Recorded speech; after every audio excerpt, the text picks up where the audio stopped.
এবার জান্নাত থেকে যখন জমিনে পাঠিয়ে দেয়, একদিন দুই দিন প্রত্যেকদিন মা আলাইহিস সালাম শহর থেকে ডাকতে সুবহানাল্লাহ, আমরা আপনার কথা অমান্য করেছি, আপনি আমাদেরকে মাফ করে দেন। আদম আলাইহিস সালাম শহর থেকে ডাকতে সুবহানাল্লাহ, আপনি আমাদেরকে মাফ করে দেন, আমরা আপনার কথা মানি নাই। কিন্তু আল্লাহ পাক রব্বুল আলামিন তাদের দোয়া কবুল করতেছে না। যদি দোয়া করে দোয়া কি হয় না, কবুল হয় না। একদিন আদম আলাইহিস সালামের মাথার ভিতরে ঢুকে গেল, ওই যে জান্নাতের ভিতরে একটা নাম ছিল, লা ইলাহা ইল্লাল্লাহ। এই নামে কিন্তু ডাকছে প্রত্যেকদিন, আমার কথা আপনার সারা দেয় নাই। সাথে একটা যে আছে মুহাম্মাদুর রাসূলুল্লাহ, এই নামটা এতদিন যে নাম মিছিল, এই নামটা কি হয় না, কাজ হয় না।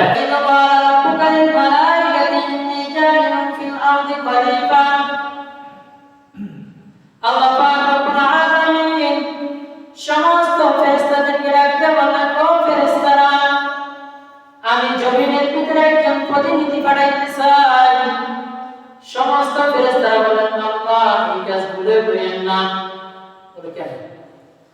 তারা গেলে জমিনের ভিতরে ফিতনা, ফাসাদ, মারামারি, হানাহানি এগুলো করে, সুতরাং তাদেরকে জমিনের ভিতরে পাঠায়। বলে, হে ফেরেশতারা, আমি আল্লাহ যেটা জানি তোমরা কখনো সেটা জানো না। সুবহানাল্লাহ, আল্লাহ যেটা জানি সেটা আমরা কি জানি? ফেরেশতারা وَإِذْ قُلْنَا لِلْمَلَائِكَةِ اسْجُدُوا لِآدَمَ فَسَجَدُوا إِلَّا إِبْلِيسَ।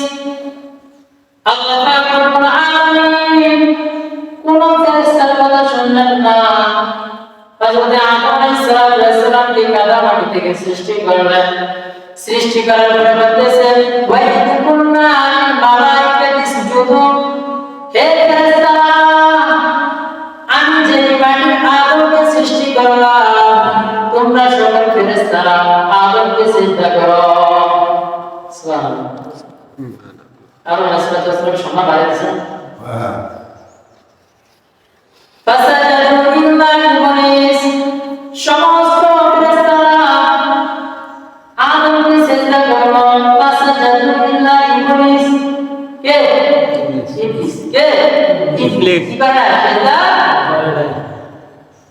আল্লাহ পাক রব্বুল আলামিন বলেন, আবা ওয়াস্তাকবারু ওয়া কানা মিনাল কাফিরিন।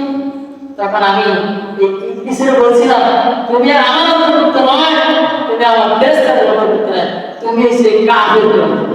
নাউযুবিল্লাহ,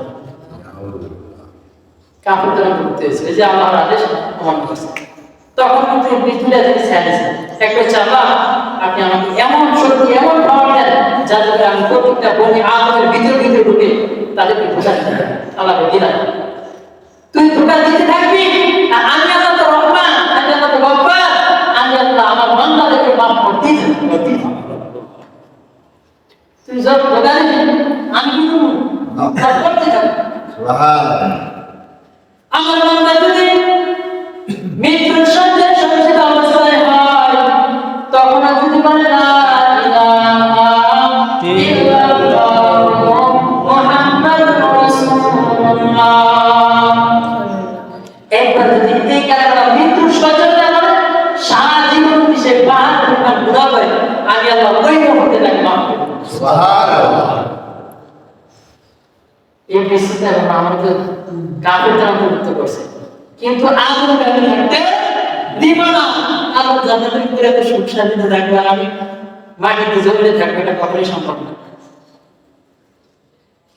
وَقُلْنَا يَا آدَمُ اسْكُنْ أَنْتَ وَزَوْجُكَ الْجَنَّةَ।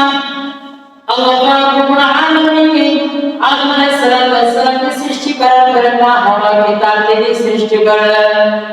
এবার বললেন, وَقُلْنَا يَا آدَمُ اسْكُنْ أَنْتَ وَزَوْجُكَ الْجَنَّةَ। হে আদম, তুমি এবং তোমার স্ত্রী উভয় জান্নাতের ভিতরে বসবাস করো, একাকিত্ব অবস্থায় থাকো, জান্নাত থেকে খাও, জান্নাত থেকে পান করো, যা কিছু প্রয়োজন হয় তোমরা জান্নাত থেকে নাও।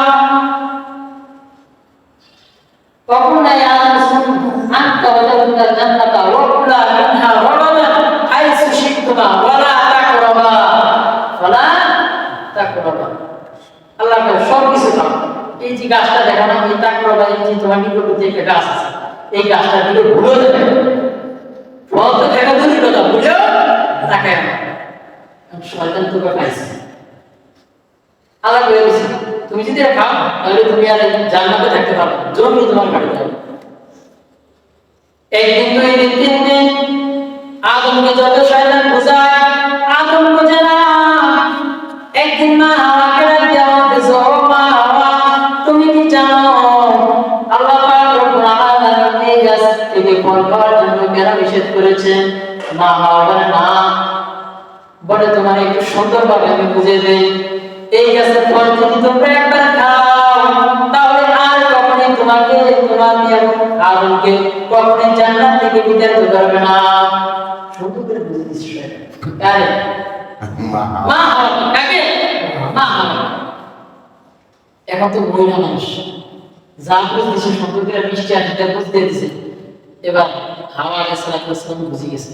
এবার আদম বলে যায়, শয়তান যা কিছু কিন্তু খারাপ না, যদি আমরা এই গাছের ফলটা না খাই তাহলে তো আল্লাহ আমাদেরকে এই জান্নাত থেকে বের করে দিবে একদিন একদিন। তো মোটামুটি এত বোঝানোর পরে কেন না বুঝে গেল মানুষ, তো দনজনে মিলে ওই গাছে কি করছে বলতেছে, আল্লাহ বলে আর তোমাদেরকে এই জান্নাতের ভিতরে রাখা হবে না। ফেরেশতাদেরকে ডাকতে বলো, ফেরেশতারা, এবার আল্লাহকে ডাকতে বলো, আল্লাহ এতদিন আমি আপনাকে আপনার নাম বলে স্মরণ করেছি, কিন্তু আপনি আমাকে মাফ করেন নাই। আজকে মুহাম্মদুর রাসূলুল্লাহ নামে উসিলা করে আমাদের সবাইকে মাফ করে দেন।